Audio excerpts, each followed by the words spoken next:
very, very, very excited to call upon the following panel members, and I'll call them shortly. But if you look at where Bonang started around the governance issues and around the issues that are enshrined in our economy, but the execution part of it is not there, our panel now is going to delve into this governance issue and look at what is it that we must be doing. I'm first of all going to call Prof. Mervyn King. I almost said Prof. King Code. Prof. Mervyn King, who's known for governance, who's known and respected around those issues, and he's a professor, a senior counsel, and a former judge of the Supreme Court. So please give him a hand. And then maybe a man who needs no introduction because he has a lot of the headaches we're talking about, and that's the Auditor-General of the country, Bob Kimi. Please come up.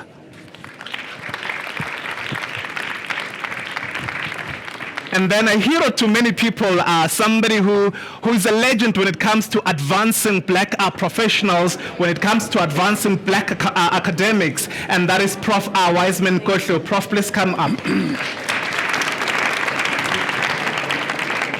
And then the CEO of the Chartered Secretaries of Southern Africa, Stephen, please join us as well.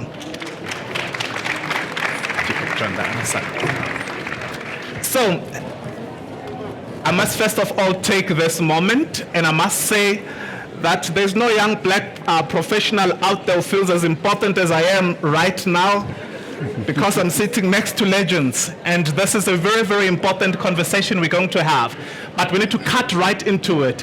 From what Bonang has been discussing around the issues of governance, I'm just going to ask that question: what has gone wrong? And if I start right on the other side, Stephen, what has gone wrong? We keep it brief, please. Well, what has gone wrong?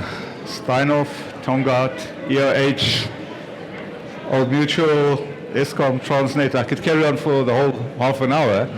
I think we all know that governance has really gone down badly in the last few years in South Africa. I think we all know, we're hearing every day on the Zondo Commission and so on, and it's very interesting because if you look at what we've been doing and you look at three Gupta brothers, it's amazing how much they achieved in the last 9 years. Freire Dairy, SABC, Denel, Telkom, they were all over the show. I think they were waking up every morning with a mission. Most of us were waking up rather slowly, having breakfast, taking the day easy, and I think that's what happened. We went to sleep, and the bad guys went to town. They were very active, very busy. They were all over the show, and I think that's what went wrong with governance. We closed our eyes, and we woke up, and said, what the hell happened? And I think my own... I'm the CEO of a professional body. I think the professional bodies also should have been doing more in the last 9 years to stem the tide. One, Anoj Singh couldn't have done it on his own. He needed at least 10 or 20 people around him to assist and to do the resolutions and to get the contracts through. Where were all those professionals, accountants, lawyers, engineers, company secretaries? How were they assisting or not assisting? I know many people were scared of losing their job, but that's how corruption happened, and that's why I think we're in the mess we are today. Thank you so very much, Stephen. Prof. King, if you look at the Constitution, and as is the mic on, perfect, it is on, Prof? Try, he says it's on. Is it on? It is on, Prof. Hello, right. What was the question, Robert? So, Prof, if you look at the Constitution, enshrined there are the following words: we are creating a multi-party system of democratic government to ensure accountability, responsiveness, and openness. Yet we're not seeing that, and that goes back to the issue of governance. So why are we not seeing those things? What is going wrong? Well, governance started with governments, and then it went to corporations. And I think what we're concerned about here with SAICA is corporate governance. And I've been involved for 27 years in governance in South Africa, and I've been involved with it internationally. It's not the terms of the governance, for example, the King 4 report, that has failed.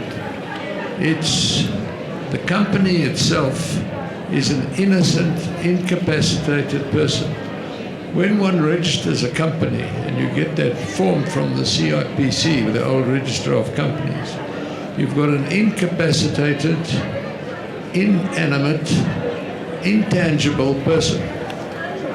Nothing. For it to be animated, you need people, individuals. And those individuals are either conscious leaders or they're not conscious leaders. If you're going to have an entity which is being led by people who are not ethical and conscious, you can have the best rules as you like.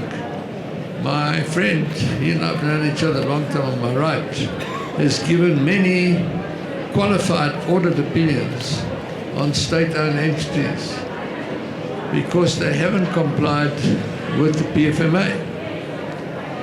The PFMA is about financial management.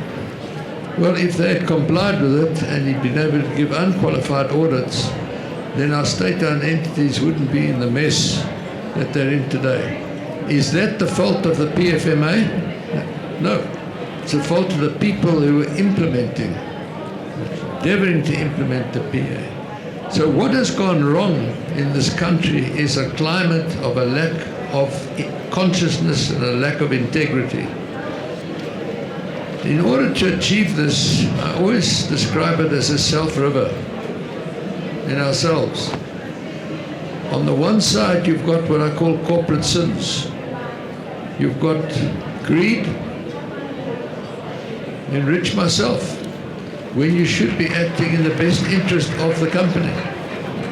Fear, I'm not going to make this decision because it might turn out to be wrong and I could be sued for damages. So you don't take risk for reward, which is one of your duties. Of sloth is when you have too much conformance instead of focusing on performance. Arrogance is when you think I am right and my competitor, the way they're governing, is wrong. Pride is when you realize you've made a mistake and you take too long to correct it. These are human individual frailties. What one has to do as a leader, a corporate leader, is cross that self-river to an area which I call the area of intellectual honesty. That honest application of mind in the best long-term interest of the health of the company, not the wealth of any particular stakeholder, particularly not the wealth of the shareholder, which was the mantra, as our previous speaker pointed out. You have to focus on the long-term health of the company. If you get that right, you're going to benefit all the stakeholders. And also, if you get it right, it's more beneficial for a community than a corporate social grant. Thank you so much, Prof. But Kimi, we look at institutions, and Prof has also just mentioned that part of governance is to ensure that institutional stability does exist. What has gone wrong in that regard? And your job gives you a perspective that is more on the fire than anything else. So what has gone wrong? Well, I guess it's wrong. If you look at our constitutional framework as a country, and I think you've hit the nail on the head, it rides on the principle of accountability. So anything that is in that constitution, both in terms of the aspirations that Bonang spoke about, you won't achieve anything unless you have accountability in the system. And my observation is that in order to achieve accountability as we understand it, you need the rule of law. Because if you don't have the rule of law, you're going to end up with many people making the testimonies that they are making at the Zondo commissions, because those people who are entrusted with enforcing the rule of law are not doing it. Secondly, I think it's apparent also to all of us that the role that our leadership, not only just publicly elected leaders, but also leaders in business, there's a time and there's a lot of evidence to suggest that they were not focusing on the work that leaders ought to do in order to bring balance to our needs in society, because there are many. And if you think closer to the kind of work that we do, and you try and simplify it, what is it about? The 1.5 trillion that gets dished out by the Minister of Finance. It's really about money that gets dished out in order to make sure that there's an interface between humans, the money itself, and the materials that are entrusted to bring forth in order to change our lives. We have always been looking away, even though we saw that there's an imbalance in this interface. And this imbalance in this interface, unfortunately, has been there for the longest time. And I think that perhaps we need to also look at ourselves as a society to say, when this very central principle of accountability in our constitution was undermined, whether it is by leadership or by lack of the rule of law, what was our role in all of that? What did we do as a society to try and make sure that it's not just about the irregular expenditure that is being reported, but it's about the fundamental shift from the centrality of the rule of law, from the centrality of accountability as a society, because this constitution, in my mind, is worthless for as long as there's no rule of law and there is no resolute leadership and a society that holds that leadership accountable. Okay. Thank you so very much, Prof. Kimi. Prof, maybe to still the point that the gentleman right in the front spoke about, and he spoke about leadership will, maybe to get into that space, Prof, to say what has gone wrong in that level, and then if you can take us to the next point as to how do we fix it? Yeah, possibly I'll speak from the perspective of what I'm doing now. You know, the big thing that we as the assurance profession, that is accountants and auditors, I believe that we don't fully appreciate the importance of our role in underpinning democracy, because in a young country like South Africa, the biggest risk is that it's a low trust environment and a weak institution environment. In an environment like that, the reliance by the public on assurance industry, which is auditing and accountants, to make sure that those that have the responsibility of managing the organizations use their positions for the benefit of society and not to enrich themselves. In a low trust environment, weak institutions, as we have in South Africa, that culture of placing the public interest above your personal interest is not ingrained in our DNA. It is for that reason that for things to hold together, for organization to be trusted, because without trust in organization, democracy doesn't work. We'll never be able to solve unemployment. We'll never be able to solve what we're about. So it's critical that as the accountants, we understand the importance, the reliance that society places on the work that we do just to prepare a set of financial statements. The people that wait and put trust on that go on to the internal auditor, you go on to the CFO, you go on to the external auditors. If we can critically appreciate how important that the role we fulfill as the accountants profession in really holding things together. If I had time, I would expand on this. But really, it is this that we have lost, that we are there as a trusted profession that should enhance trust in organizations and institutions. And if we are not trusted, we don't have the competencies and we don't have the ethical conduct, things can fall apart. We have what we have now. Society doesn't trust the leadership in organizations because of where we come from. We're a nation of hardly 25 years.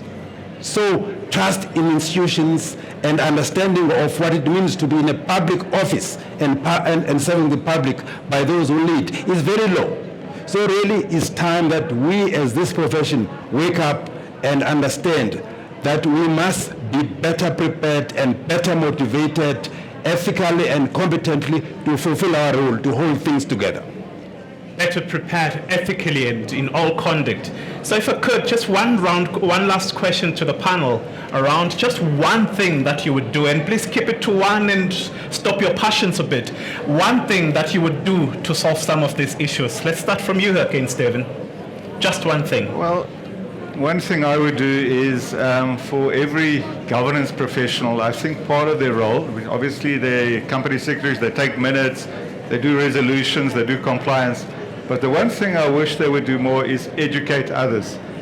Every day there's an opportunity to educate. In the boardroom, in the audit committee, in the passage, in a one-to-one, in an induction with directors. I think people underplay the education of what is good corporate governance, what does the King Code say, and I think we underestimate the role of people who know what good governance is, so that you can, even in a meeting, don't sit there quietly taking minutes. Speak up if you think something's wrong. And I think many company secretaries take the minutes quietly, making sure they've captured the argument, but their role is also to give guidance to the board. And I would think they need to educate, speak out, advise, and take that role more seriously than more of the compliance things, sending stuff to CIPC and so on. There's a big role for governance professionals, risk managers, compliance managers, legal counsel. All of them are meant to give advice and guidance to these boards. I'm not sure they're all doing their job properly. Okay, thank you. Professor Mervyn,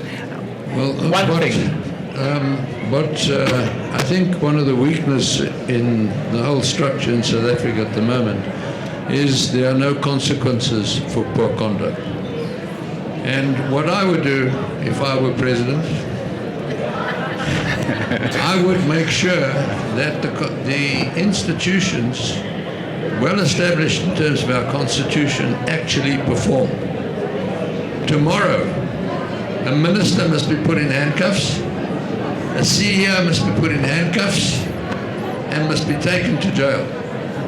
Until we start treating leaders with the adverse consequences of poor governance, it will continue.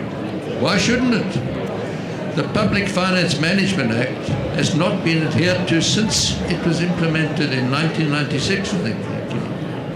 It's in fact fallen into disrepute by non-compliance. There hasn't been one prosecution. There's been one arrest, and that was from our most famous Italian singer called Mr. Agrisi, who wasn't even a state employee. He came from the private sector. So I believe what's got to happen, you've got to have implementation, and you've got to deal with the consequences of adverse governance. Thank you so very much, Prof. But Kimi? Well, I guess for us, continuing on the theme that Prof. King has raised, we've recently gone through a process of amending the Public Audit Act, which is the instrument that enables us to dig deeper into dark cupboards now where we never used to look before. Because people got used to this idea that an audit is this sampling thing, where you can decide to ignore what you get told to fix in most instances. And I think evidence over the last 20 years has shown that with no consequence in a system that's supposed to adhere to disciplines of accountability, we are going to get chaos. So with the amendment to the Public Audit Act, which became effective now, beginning of April, we've already started implementing it, at least on a smaller scale now. But it's very interesting to see once you elevate the role of an accounting officer as defined in the Public Finance Management Act, and you say to the accounting officer, I've picked up that there's an expenditure of 68 million, but based on the work that I've done, it is clear that there's a potential material irregularity. And we call it that because that's what the amendment to the Public Audit Act has introduced and empowered us to do, not this hairy-fairy irregular expenditure that everybody theorizes about and say, no, it's not necessarily corruption. Put that aside. Here is a potential material irregularity that we picked up in your accounts where there's no requisite credible supporting evidence for it. Accounting officer, this is now according to the amended Public Audit Act, you've got no more than 20 days during the course of this audit to address this matter. Prove to us that we've gone off the rails in terms of what we suspect could have happened. And what's interesting based on our initial impressions now is that a lot of these accounting officers are starting to take ownership of these matters. And I think we need to begin to elevate the responsibilities of accountability to that level. It's no use meddling with the CFO because you're going to be battling with debits and credits, but the person who has been given the final accountability in the system to prevent instances of irregular expenditure is the accounting officer. And the public auditor takes it further. It gives you a limited period of time so that this thing doesn't grow beyond this current financial year. Once it's a recommendation, it automatically becomes a binding remedial action after the lapse of the initial period. And once the binding remedial action does not get implemented, and I know that some people think it's punitive, but others have seen some empowering elements in it because they've been battling as accounting officers to manage the interface between the political side and the administrative side because they get overruled. And I think that part of what needs to happen is to look to the existing legislative instruments to say, what can we do as private sector auditors who are entrusted with public sector auditing? What can we do more? Because in the past, I mean, as it always happens in the private sector, whenever you pick up a reportable irregularity, you send it to IRBA. In our case, we deal with it with you now. By the time that we sign the audit report, there will be an item that reports at a level of detail about material irregularities identified during the audit and what steps need to be taken. And that we think over a period of time will begin to enhance the level of accountability required. Thank you so very much. Prof? Yeah, possibly building on that, again, revisiting the basics. I think it is important that we change the culture. We redefine the purpose of our organizations when we set ourselves up as accounting or professional services firms. We put back the question of protecting the public interest.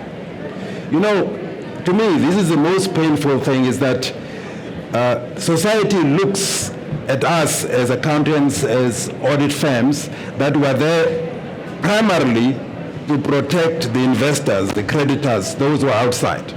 We start the businesses. We turn that into something else. We say that we're here to really maximize profits, and that means pleasing the client, delighting the client above all else. How do we reinvent ourselves and go back to the basics and say the thing that gives us pride is recognition and respect by society as protectors of those who are outside the business, and then we derive our pride from doing that. If we can really re-embrace this thing of what really is unique about us, is the fact that we are the profession that is looked at to protect the outsiders from the possible abuse of power by those given the responsibility to actually manage the resources of an organization in the best interest of the public that is outside. If we can get back to that, and of course, to go back to that, of course, to change the behavior, to change the culture that has become ingrained, there must be effective regulation and discipline by SAICA, by IRBA, and so on, because unless we cannot change this culture unless we do that. There are consequences when people abuse their position or fail to give the protection that they're expected to provide. Thank you so very much, Prof. So again, implementation seems to be an issue. And being the statement you've just used, Prof, back to basics. If I may reflect on a meeting from a few weeks ago, and it was Prof Mervyn in that meeting who said the following, that we should never get to a point where we are competing on matters of public interest. We should be coming together, whether that be institutions of academic learning or not. When it comes to public interest, we should be coming together. Then implementation does get to be looked at properly.